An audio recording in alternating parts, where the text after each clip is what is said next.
I've started grading your exams, and overall, they look really good. A lot of people made A's so far. I think I've graded 20 of them.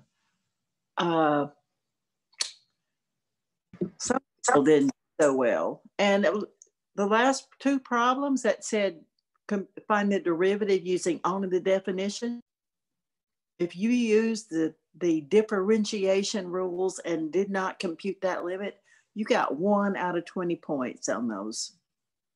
So brace yourself. I only said about 1,000 times that for the exam, you had to use the definition. Okay. I should, I hope, finish those exams up today and return them to you. And the solutions are posted on Blackboard already. Okay. Any questions?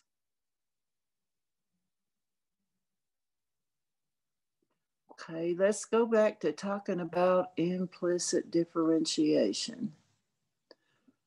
And as soon as I do this, somebody's going to want to come in. That's the way it works.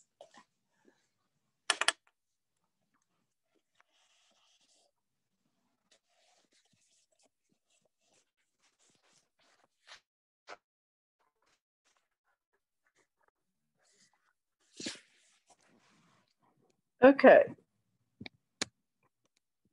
Oops, that is my other class. We started talking yesterday about implicit differentiation. Okay, so, well, what does that mean, first of all? Sometimes you have functions that are defined by an equation implicitly. That is, they're not given in the form y equal to f of x. We started talking about this example yesterday. If you have y equal to the square root of x cubed plus 4, okay, that's y is explicitly given as a function of x. Oops.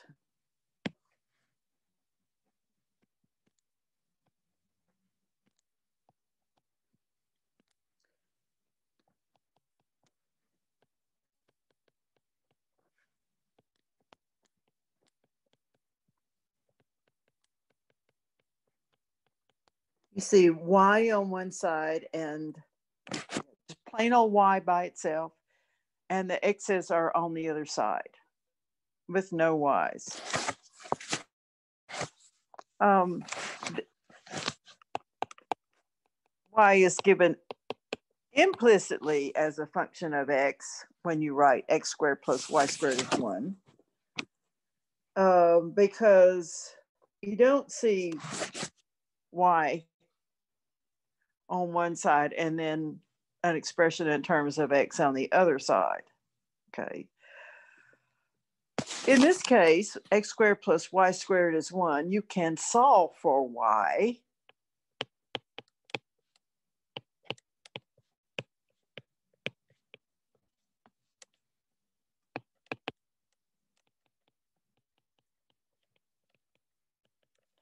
And you just, we did this yesterday too, but I'm going to do it again. You get y squared is 1 minus x squared. So y is plus or minus the square root of 1 minus x squared. So you really get two different functions.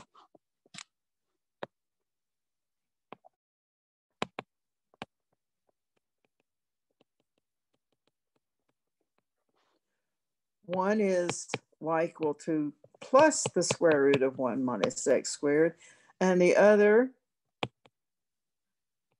is minus the square root of 1 minus x squared.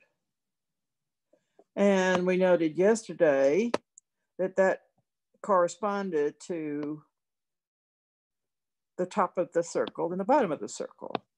Okay, unit circle. And then if I just take the top half, that's a function. Whoops, okay, it's supposed to be there. That's one function. That's the plus square root. And the bottom half, color green, that's the minus square root. So the equation x squared plus y squared equals to 1 actually gives you two different functions defined implicitly. Okay, there are 3 people in the waiting room. Let's go back. 4 people. Let me let them in.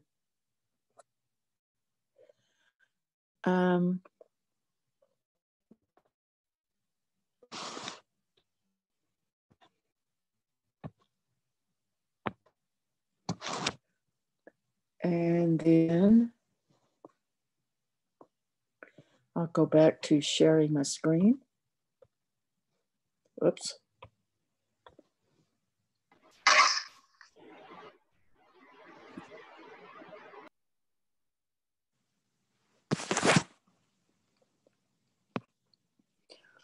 Okay.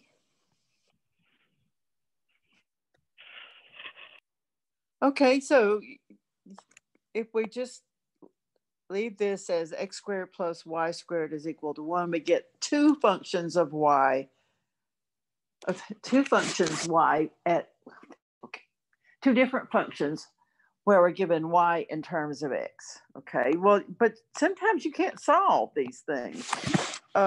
Here's an example where it'd be kind of hard to solve.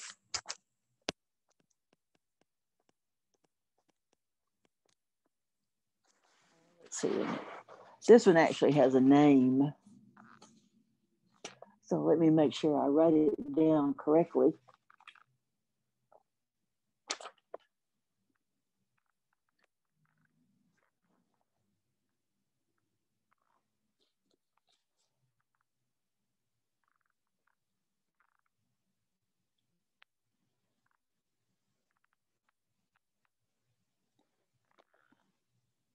Oh, there it is. Okay, yeah. It's called the Folium of Descartes.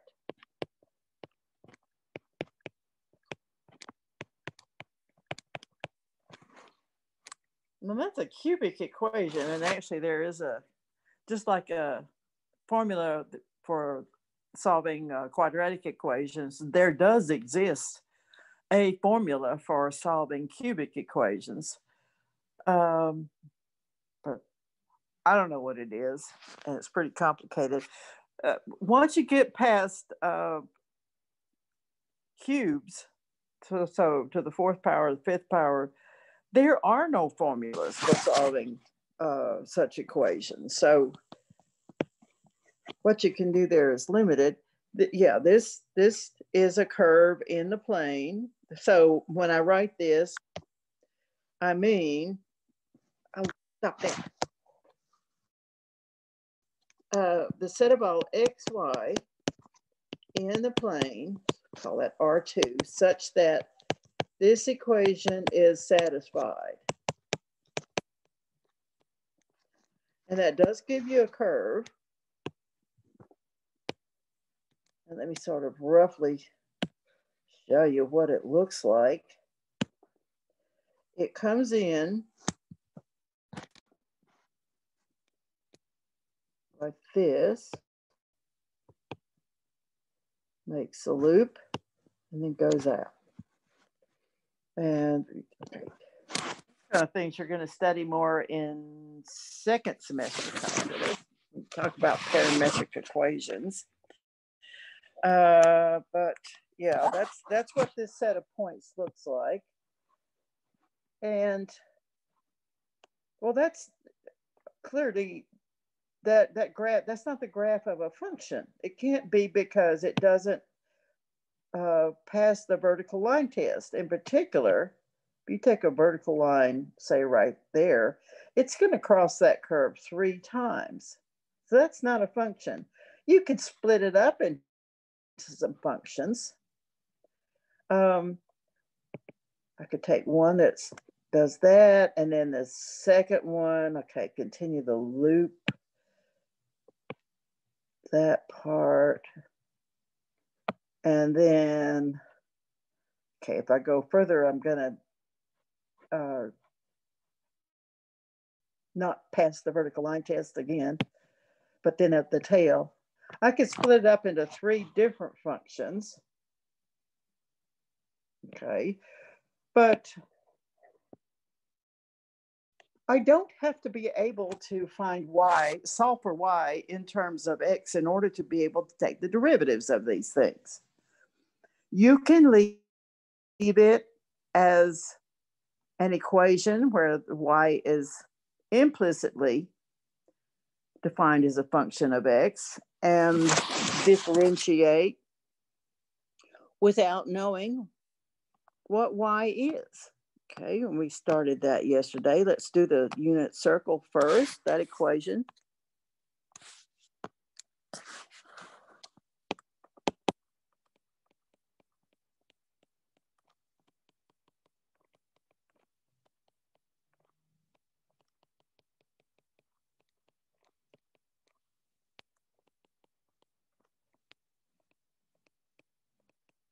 Sometimes the Leibniz notation is really useful here.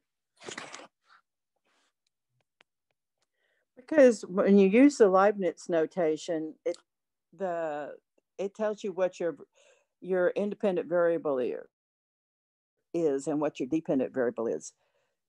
dy dx means that, well, the x is the independent variable and y is the dependent variable or the name of your function.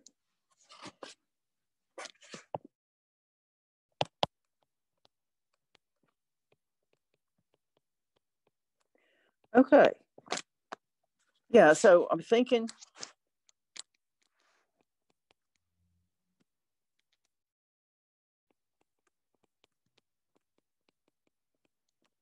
of y as a function of x.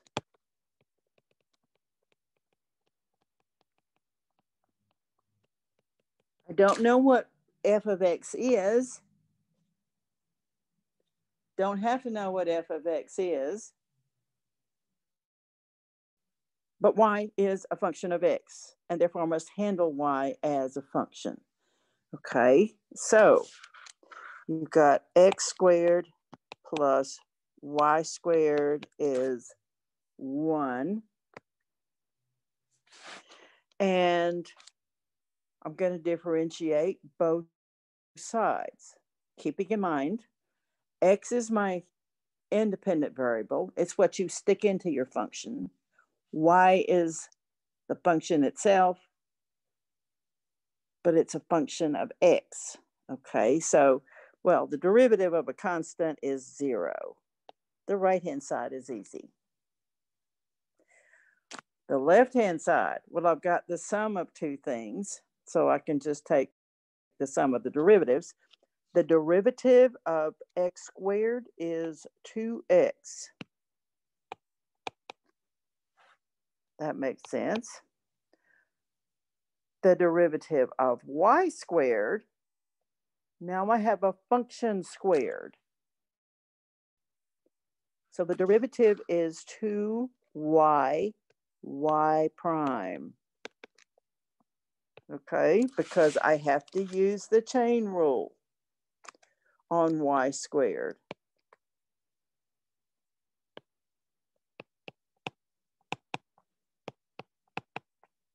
It's a whole function squared. It's not just plain old x squared, it's a function squared. And the inside is y, that function. The outside is u squared, the squaring function. So the chain rule says that the derivative of y squared with respect to x is, okay, u prime composed with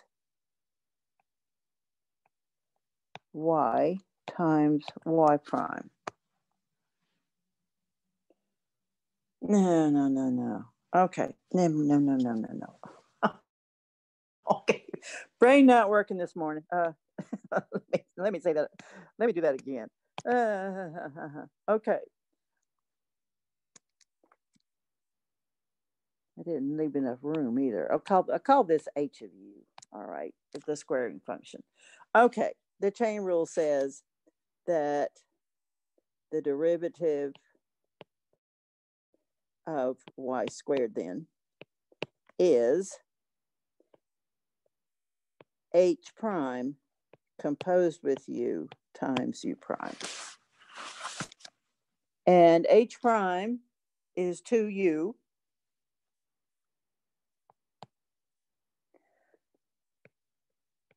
Okay.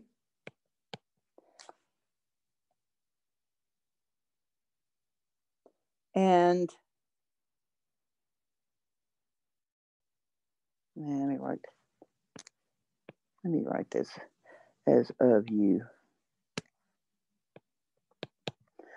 Okay, so that's 2u. And then u prime is y prime.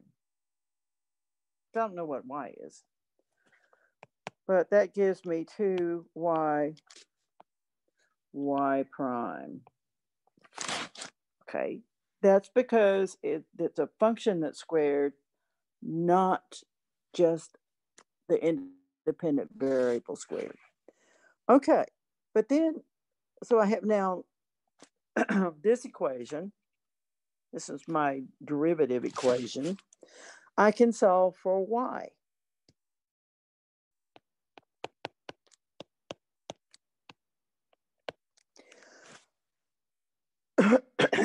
Excuse me. Okay, so I'm going to leave the dy dx stuff on one side and take all the not dy dx stuff on the other side. So 2y dy dx is minus 2x, and then dy dx divide through by 2y.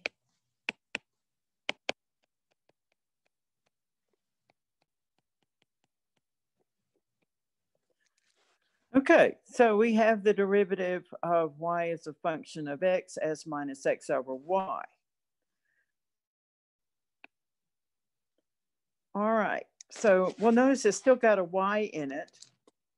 The reason for that is that you don't know what y is in general.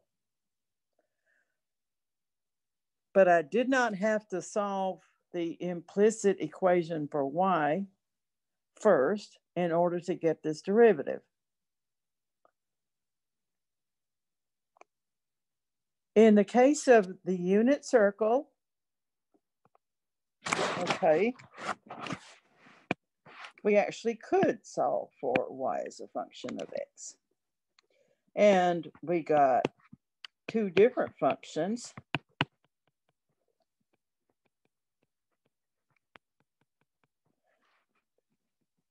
This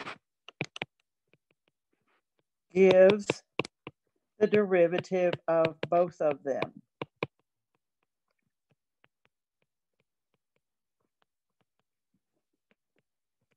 And let me show that to you. Okay, so by differentiating implicitly, we got that dy dx is minus x over y. Let's take the first function. If we have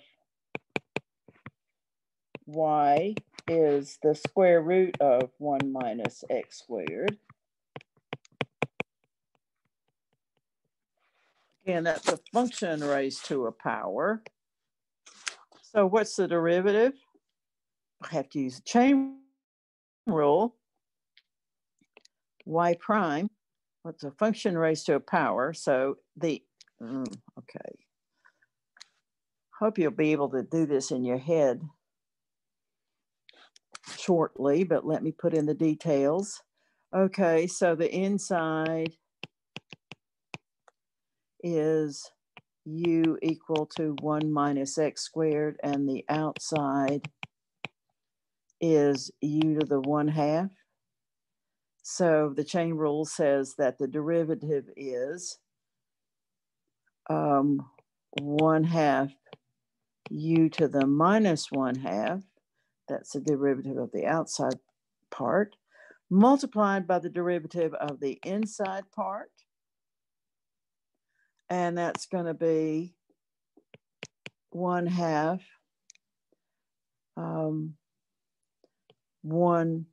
I'll write it as 1 over the square root of u times minus 2x, which, okay, the 2's cancel, which is minus x over the square root of u. Well, the u is equal to 1 minus x squared. Okay, so y prime is minus x over the square root of 1 minus x squared. Well, y is the square root of 1 minus x squared, and that's minus x over y then. The other possible function that you would get, y is a function of x from the unit circle, was y equal to minus the square root of 1 minus x squared. Okay, and that derivative, okay, well, it's got a minus in front of it, but it's basically the same thing as this. It would be plus x over the square root of 1 minus x squared. But that's equal to, okay, y was minus, but that's equal to minus x over minus the square root of 1 minus x squared, okay? So it still works.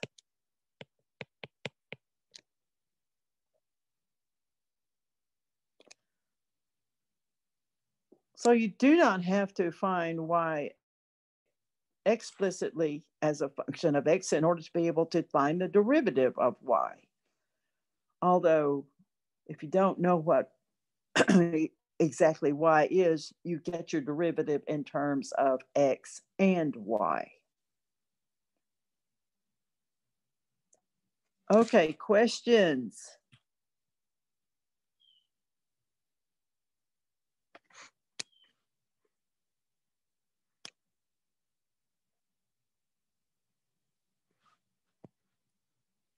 No?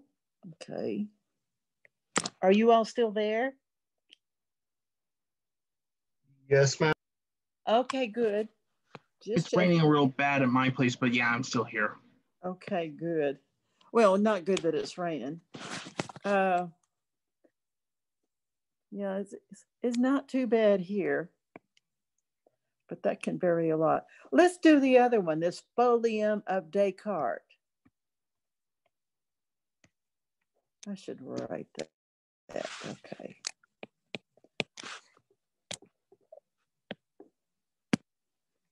Descartes was a famous French philosopher, and he's a mathematician too.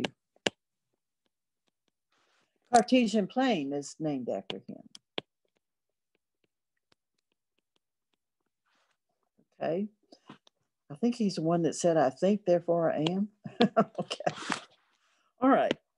This one is really hard to solve for y as a function of x, but we don't have to.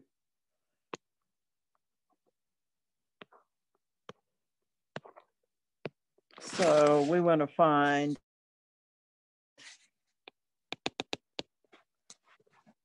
y prime, same thing as dy dx, when we have x cubed plus y cubed is 6xy. Okay, you have to keep in mind y is a function of x. Or that's what we're taking. You could just as well take x as a function of y. We're going to stick with y being the dependent variable, the function, and x being the independent variable. Okay, so differentiate both sides of the equation. And the left-hand side, well, x is the independent variable, so derivative of x cubed is 3x squared. Y is an entire function cubed. So it's not just 3y squared, it's 3y squared y prime.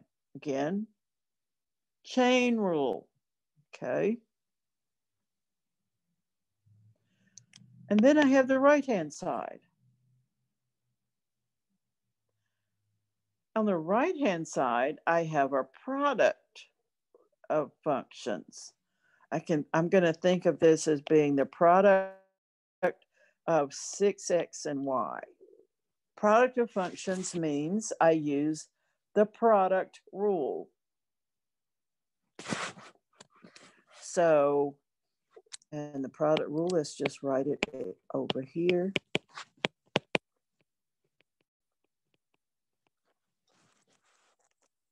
I have to use that. And so derivative of 6x is 6 times y plus 6x times the derivative of y. Okay, product rule. Questions so far?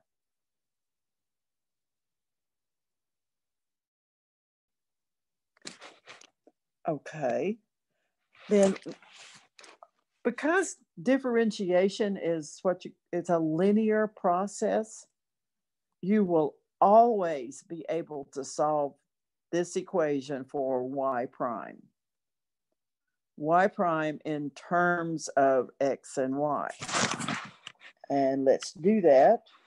What I'm going to do is to put all the terms that have a y prime in them on one side of the equation and put all the other terms on the other side of the equation. Okay, so let's see, that will give me, well, I'm going to keep this on this side, so I'll bring that over. 3y squared y prime minus 6xy prime is equal to 6y minus 3x squared.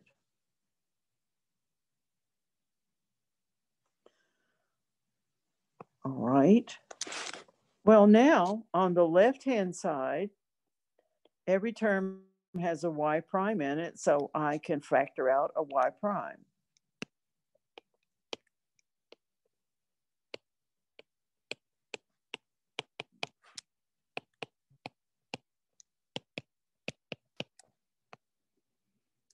And once I do that, now I can divide both sides by 3y squared minus 6x, and I'll have it.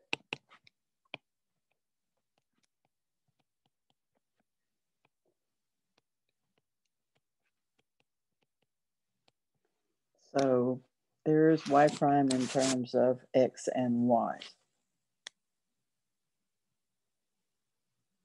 Any questions?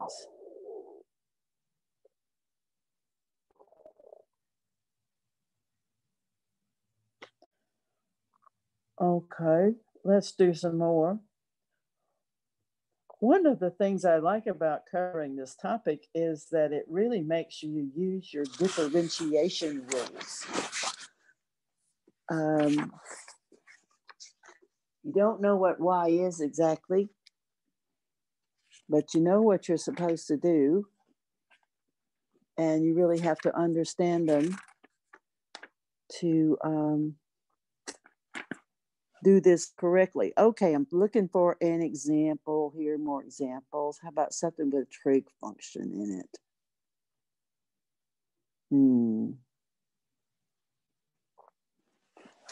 How about this one? Okay.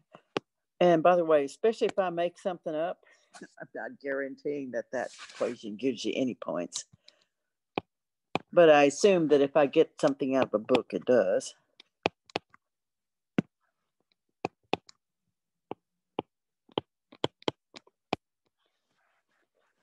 okay, 4 cosine x times sine y is 1. I wonder what that looks like. Actually, if you've got a computer algebra system of some kind, you can get a pretty good idea of what these look like. Sometimes it's pretty rough and sometimes they miss things. It's not so easy to find the set of points that satisfies some of these equations. But okay, we don't have to worry about that. We can still differentiate. And again, y is a function of x.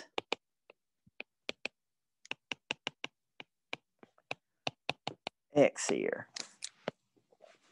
And in fact, it may be many functions of x when you look at the whatever set that gives you.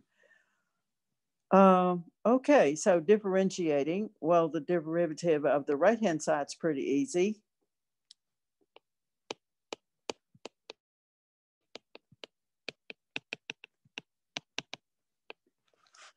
Okay, so we get 0 on the right, derivative of 1. Well, on the left, I have a product on one level. Okay. So I'm going to use the product rule. The derivative of 4 cosine x, let's just write it out.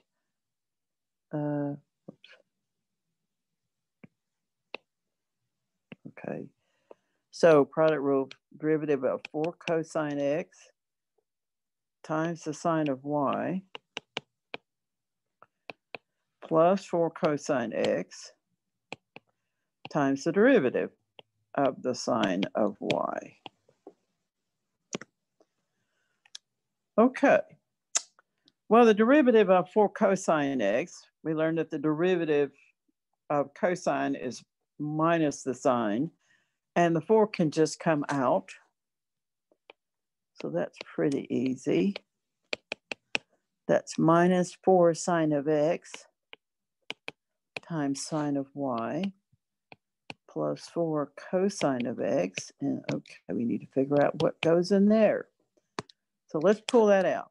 We want the derivative of the sine of y. This is a composite function, the sine of y, okay? The inside function is, okay, we've been calling it u. So y is the inside function, and the outside is the sine function. So the derivative is the derivative of the cosine.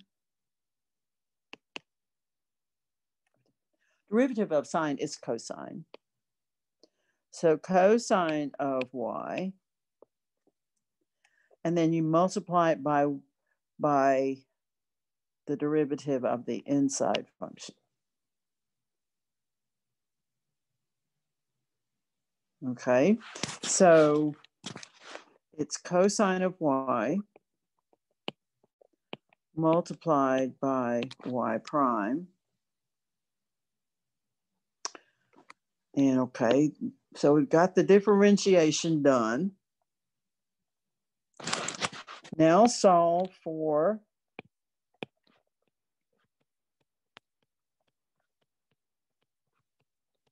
y prime. Okay, well, let's see, looking at this, that term right there has a y prime in it. That term does not. So I'm going to leave this one on the left-hand side and take that one to the right. And we get 4 cosine of x times cosine of y times y prime is equal to 4 sine of x sine of y, and y prime is 4 sine of x sine of y divided by 4 cosine of x cosine of y. And if you just count out the 4s, so that's equal to sine x sine of y over cosine x cosine of y. Any questions?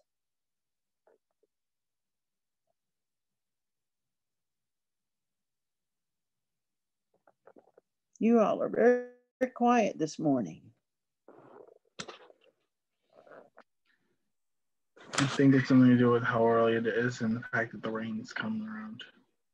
Okay. Yeah, the rain doesn't help staying awake, that's for sure.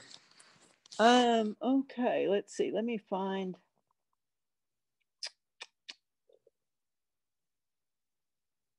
another one.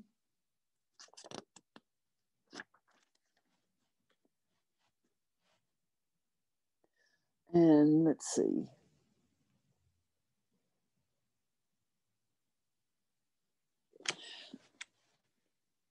And then maybe I'll start talking about how you differentiate the inverse trig functions. And yeah.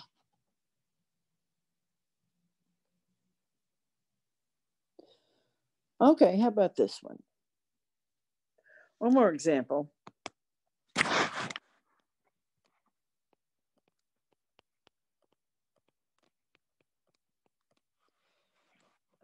We have tangent of x minus y is equal to y over 1 plus x squared. That's fairly complicated looking. I wouldn't want to have to solve that for y. I don't think it's possible. Not in good at in elementary terms. That doesn't mean it doesn't exist. Okay. In fact, it's probably several functions.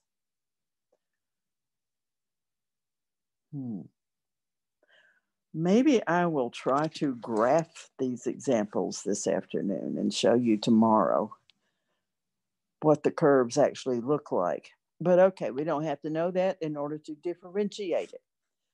So again, y is a function of x.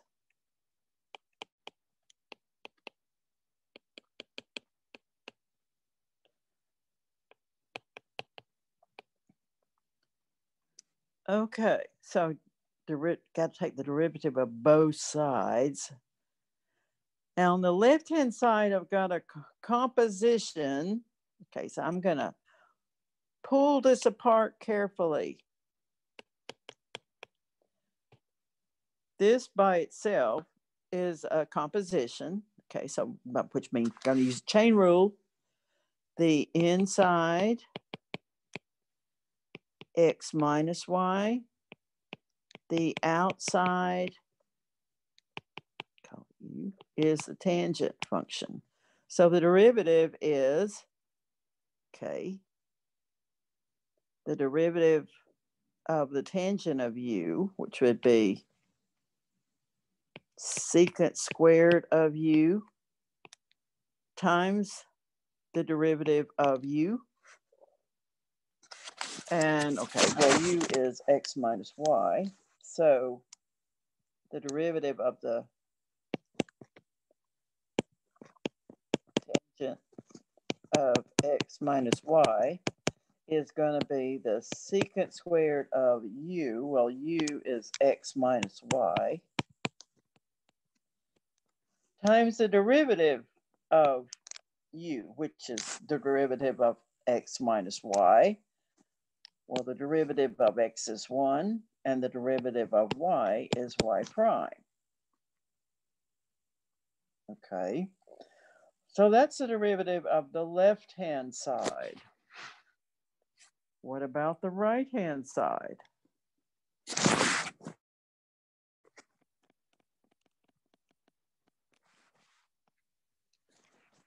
The right side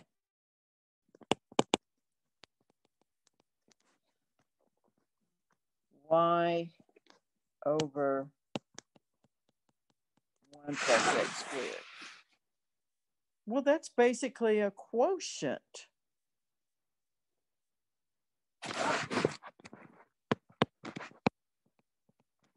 Okay. So that means I use the quotient rule. Oh, stop that. Okay. And quotient rule, let's see, the derivative of f over g is f prime times g minus f times g prime over g squared. So this would be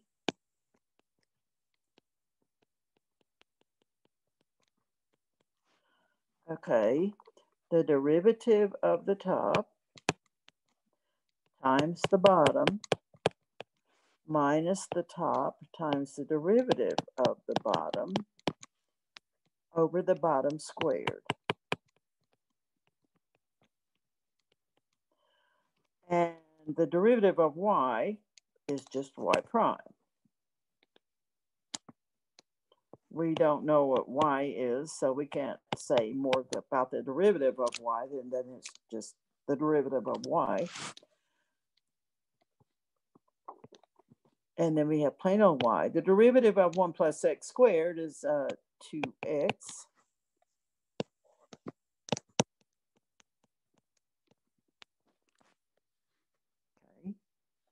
Okay, so we got the derivative of the right-hand side and we got the derivative of the left-hand side, and they are equal. If I can remember what they are. Okay, so secant squared of x minus y times 1 minus y prime, and make it absolutely clear that that 1 minus y prime is not inside the secant squared. Okay, that was the left. And the right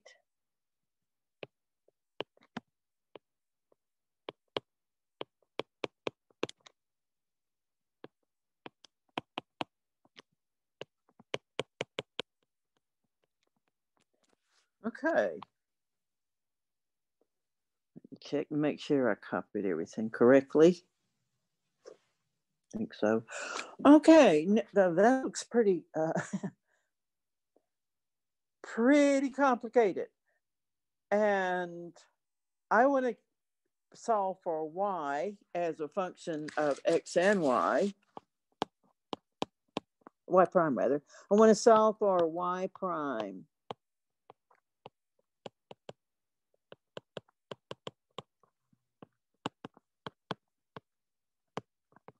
And I told you, you can always do this. Looks pretty complicated in this situation, but you can. So I want to get my y prime terms and my not y prime terms separated. All right, that's going to take a little doing in this problem. On the left-hand side, I'm going to expand. I've got the secant squared of x minus y times 1. And then I've got y prime times the secant squared of x minus y. Okay. So that's not y prime term there. Not y prime has y prime. That was the left-hand side. Now the right-hand side. Okay, well, what I'm going to do is break this into two fractions. So I can write it as y prime times 1 plus x squared over 1 plus x squared squared minus 2xy over 1 plus x squared squared. Well, actually, okay, I can simplify this a little bit. I'm going to divide out one of those. So that's just going to be y prime over 1 plus x squared squared minus 2xy over 1 plus x squared squared. Okay, and then try to remember what the problem was. Didn't you cancel out one of the 1 Yeah. plus x squared? Yes, I did. Thank you, Mr. Levy. Okay, I did. Okay. Thank you. Okay, so this is equal to this. But now, okay, I'm going to keep the y prime so that this has, so now that's got a y prime, that doesn't. I'm going to put the y prime terms on the left-hand side and the not y prime terms on the right-hand side. And that's going to give me, okay, let's see. I've got y prime secant squared x minus y minus y prime over 1 plus x squared. It doesn't look like a y. Okay. On the left. And on the right, okay, minus the secant squared of x minus y. Took that over. And then minus what was already there, 2xy over 1 plus x squared squared.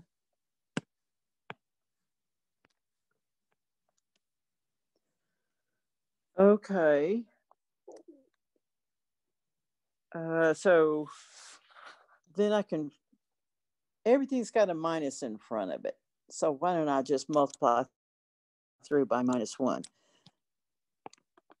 Y prime secant squared of x minus y plus y prime over 1 plus x squared is equal to secant squared of x minus y plus 2xy over 1 plus x squared squared. And now on the left, I can factor out y prime.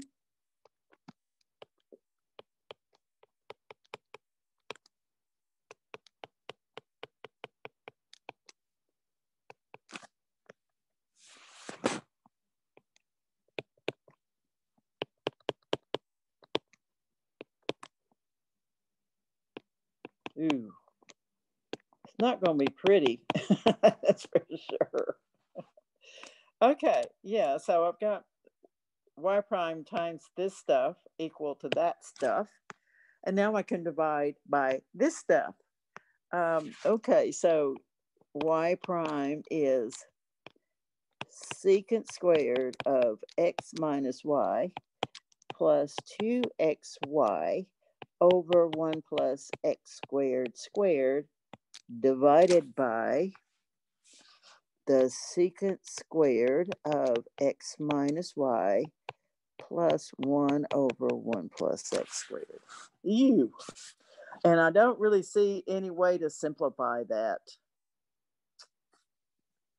I guess you could get a common denominator on the top and the bottom and do that, but I don't think that would improve things very much. So I'll just leave it here. Okay. Any questions?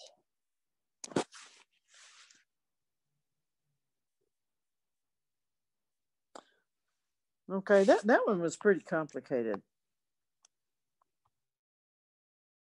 You really have to analyze these equations and figure out how things are combined, products, quotients, sums, composites, whatever, and then when you're differentiating, use the appropriate rule. Okay. Well, one thing this is going to allow us to do is to find the derivatives of the inverse trig functions. And I only have 5 minutes left. So let me just start talking a little bit about that, and I will pick up here tomorrow. Okay, the trig functions don't actually have inverses. You have to cut them down severely. They're all periodic. They can't be one-to-one.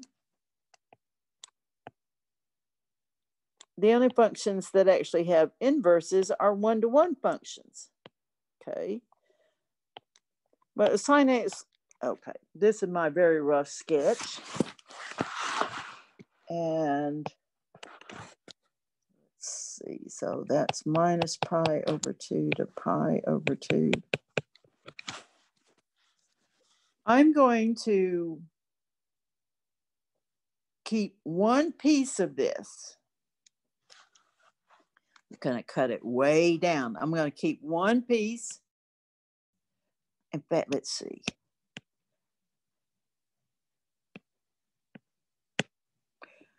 I'm going to keep this piece right here. And just kind of throw the rest away.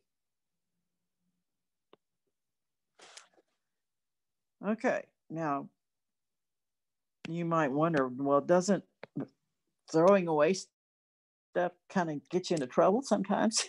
Yes, indeed it does. And it does here too, but we're not going to worry about that very much right now.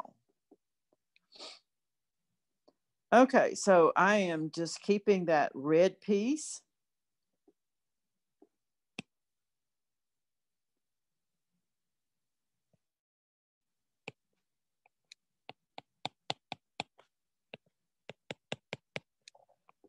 And I'm going to call this the cap sign function.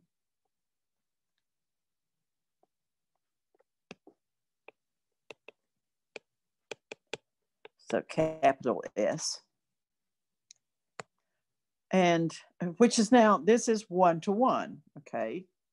In order to have an inverse, you have to have a one-to-one function. The domain of this function, minus pi over 2 to pi over 2.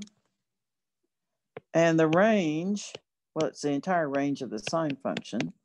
That doesn't change. Okay. But then, okay, this is one-to-one. Yeah. So it has an inverse.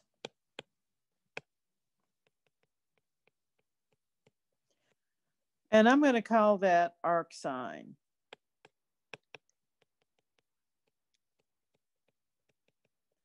I will always use this notation. So arc sine of y is arc sine of this cap sine of x, which is just x. I will use this notation.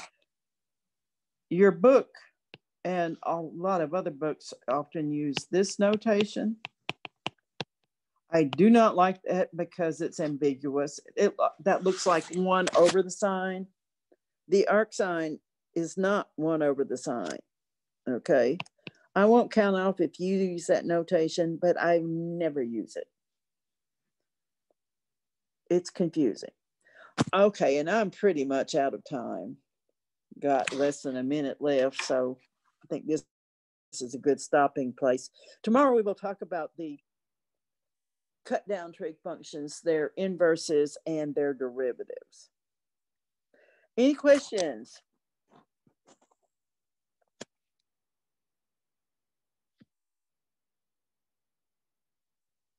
Okay, well, you can go unless you want to hang around and ask me something.